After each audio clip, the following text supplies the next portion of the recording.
doutor Geraldo, nós estamos agora numa fase de transição. Primeiro, da pecuária ou agricultura tradicional para a agricultura de precisão. Isso é uma coisa. A segunda coisa é que nós temos que encontrar uma fórmula onde nós vamos do produtor rural para o empresário rural. E aqui no meio dessa questão toda tem o patrimônio, que é muito mais relevante no caso do agro do que em pizzarias ou até em indústrias, porque o terreno é muito pouco. Então, como se aborda essa questão de patrimônio, de família, de agronegócio como uma atividade produtiva? Como é que se junta essas coisas? Professor Vila, essa pergunta é muito interessante e eu vou respondê-la usando até uma passagem lá do seu livro, onde você diz que o planejamento constrói e a herança divide. Mais ou menos assim que você disse. E hoje, professor Vila, de um modo geral, eu vou dizer, não tenho os números, mas é quase 100%, o patrimônio está no CPF do fundador, do dono da propriedade. De modo que a governança nos coloca ferramentas, e muito bem colocadas, para que nessa profissionalização da família, isso passa também para você transferir esse patrimônio, e não só a fazenda, mas os equipamentos, o gado, enfim, aquilo que seja o patrimônio da família.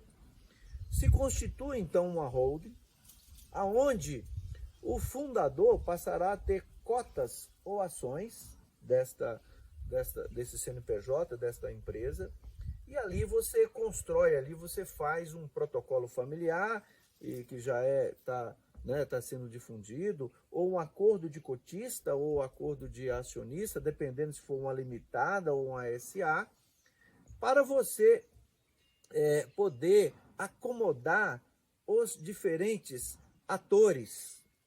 Porque veja bem, professor,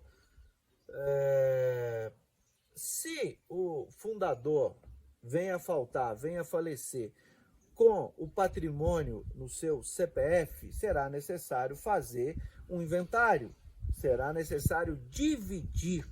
E não é isso que a governança quer. A governança quer que esse patrimônio cresça e não se divide. E aí, o proprietário, o fundador, ele tem benefícios, professor Francisco Vila,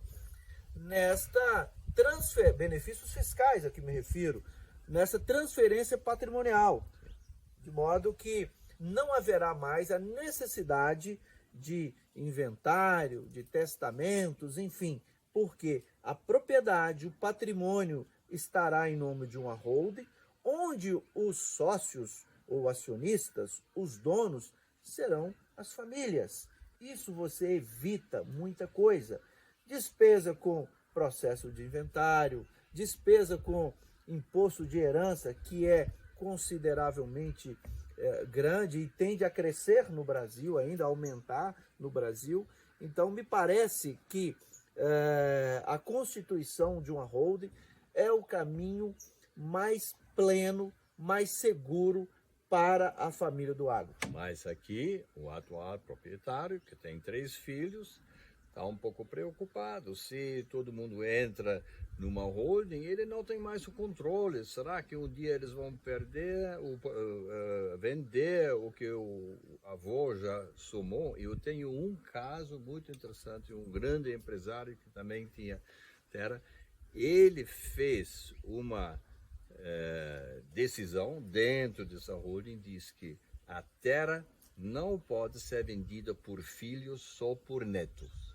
Imagine só. Então aí ele assegurou o legado que ele recebeu de gerações anteriores, porque hoje o mundo está muito mais confuso, etc. Mas para ele segurar isso, ele fez essa coisa. Então esta holding era uma ferramenta, mas que pode ser usado de várias formas e a sua experiência certamente vai orientar as famílias, dizer que no seu caso é diferente do caso do vizinho, então por que vocês não fazem assim, assar, etc.